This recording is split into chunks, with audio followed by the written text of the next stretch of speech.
Hello, hello, hello, and welcome back. My name is Sir Joust, and today we're going to be talking about some more Fortnite information. Specifically, my top 5 tips for being a boss.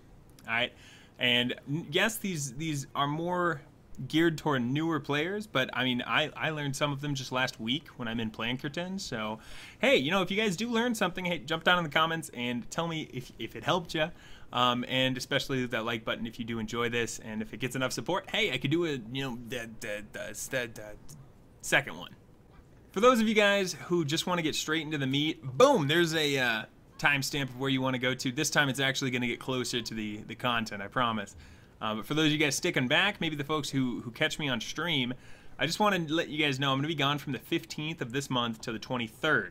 I'm taking the little baby and going back home to see my mom and her grandma. So there's not going to be any live streams. However, I'm going to try to be putting out content. It's not all going to be Fortnite, but it should all be pretty good. So hopefully you guys do enjoy that. Also, if you guys are here and not watching the timestamp, hey, maybe you are a subscriber already. It would be absolutely wonderful if you guys could just jump down to the comments and tell me why you subscribed. And if you guys are new, follow them down to the comments and see why they subscribed, and hey, maybe that could entice you to subscribe yourself. We always want new people to join the army. Know what I mean? So, starting off with the tips, have you guys ever been in the situation where your elite friend who's really good drops you a weapon, you pick it up, it's like, let's say, I don't know, like a Malachite shotgun or something, like level 3, 3-star shotgun, and you go to use it and you're like, this is very okay. Like, it's not great, it's not bad. Well, there's actually a reason behind that. So each account has a maximum effective weapon level. You can see it by clicking on the, on your character and then going down, scrolling down. It says max effective weapon level. Mine is level 20. And you can actually enhance this by going into the skills tree and buying these points. What does that mean? Right? There's a lot of numbers there. What does that mean?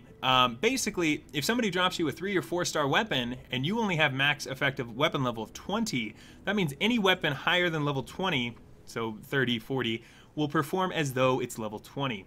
So what does that mean? Don't use those weapons, okay? And I know it's really tempting, somebody drops you this amazing weapon, maybe try it out just a little bit, but don't use it until it breaks. Otherwise, you're basically wasting the gloriousness that is that weapon. This also goes to upgrading your current weapon. So I have a level 2 Death Stalker, I think. I'm doing this from memory. And I have the option to level it up, and I'm not going to do that until I can actually utilize the 3-star variant of it.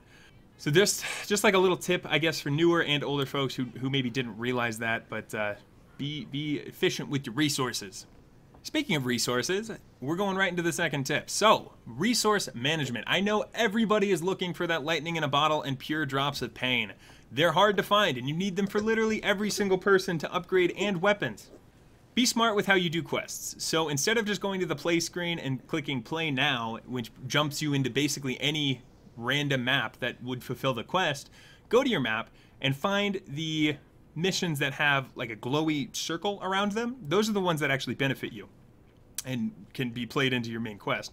Click on each of them and find which one is rewarding what resource you need. Now, if you start this off early, you can actually amass quite a stockpile of relatively rare, hard to find resources. While if you ignore it, like I did, you're going to be suffering hardcore because you're going to have to replay missions and going back and doing things that don't necessarily give you a lot of XP because you're just looking for these pure drops of rain. Another way to be smart with your resources is don't upgrade everything. Everybody has a main. Everybody has people they play more often than others. Make sure those guys are set prior to using it elsewhere. And even then, don't let your stockpile fall below 40 or 60 or so. You'd hate to be in a scenario where you can upgrade and actually benefit from the upgrades, and you are unable because you're out of resources. Going along with being smart with your resources is my third tip. So everybody is looking out for their home base, their shield defense. Also, look at these little toes. They're so small. Everybody's looking out for their resources, okay? So if you're playing solo and you jump into a game, everybody knows that guy who just runs around the map collecting resources while you and the other 2 people of your team are doing the mission. Don't be that guy. But I understand if you're in the situation where you're like, well, I don't want to build. I need to save this stuff for the storm shield. Okay, so how would you fix this.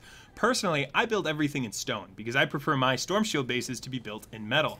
So what I do is I go around the map, collect as much stone as I can, and then by the time I'm back to the base, I can upgrade everybody's stone. You can either relay this early in the game, say, hey, don't upgrade, I got that, or maybe drop it off for your constructor to upgrade so you can utilize his really wimpy passive.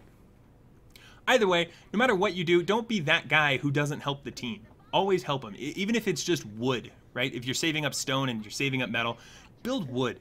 Like, any structure is better than no structure when it comes to defending those higher level places. So just keep that in mind. That wouldn't be necessarily a tip for bettering yourself. That's a tip for bettering the community. So if everybody did that, maybe we'd all be a little happier with solo play.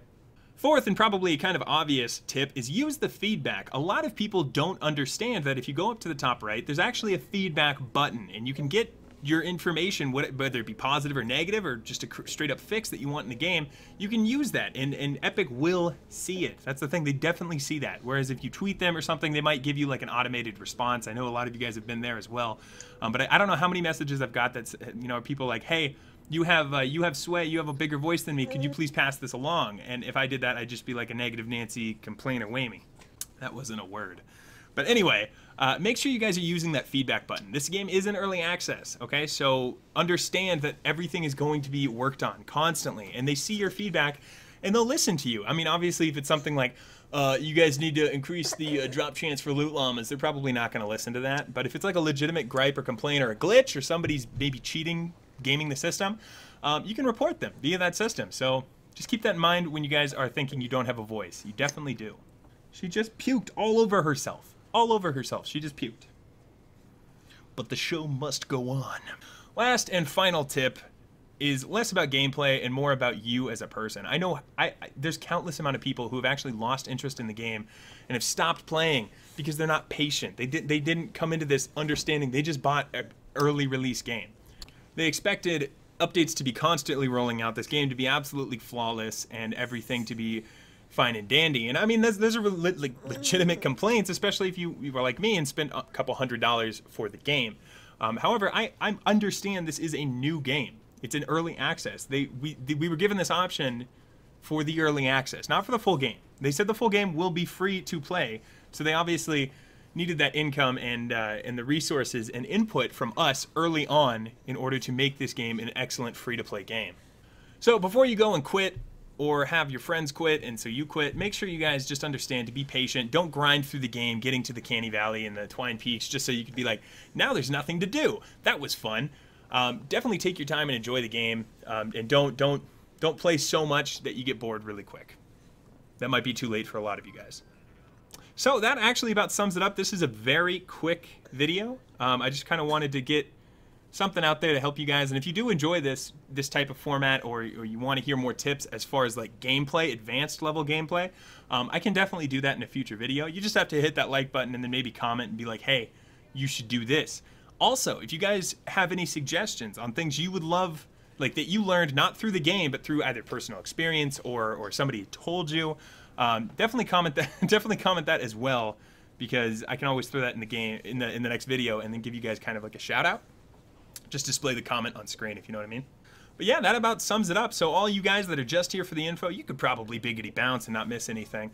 For all the folks that aren't leaving, I just wanted to thank you for the continued support you've shown my live streams, every single thing I upload, and especially the Fortnite stuff. Seriously, you guys are absolutely wonderful, and I can't thank you guys enough. To the patrons who've joined me on Patreon, thank you again. I know that it's been kind of hectic this month, and some of the stuff I haven't been able to do, but I promise I'm going to make it up to you guys. I was also thinking about doing maybe a Cards Against Humanity like group thing.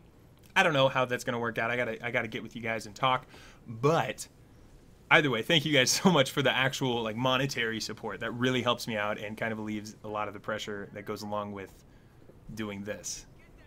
If you guys are sitting there wondering, like, what are these streams he's talking about? I stream every single day, excluding this next week. But every single morning, I stream Fortnite. And lately, I've been trying, until they start pushing out new patches and stuff for Fortnite, I've been dabbling into other games that you guys seem to enjoy quite a bit. Lately, it's been Paragon. So, you know, if you want to see me play like something like PUBG or another like streamer-friendly game, I'm happy to take suggestions. Also, thank you guys for the baby hype in the last video. I really thought this would like ruin the video, but you guys seem to really like her and her attacks on me. I think there was a slap count going around, and it got double digits. So she loves the hat. But hey, thank you guys so much as always for sticking around and watching until the end. And yeah, stay tuned for the rest of the stuff. And if you guys like the video or you like the baby assaulting me the entire time, make sure you hit that like button. And hey, until next time, toodaloo.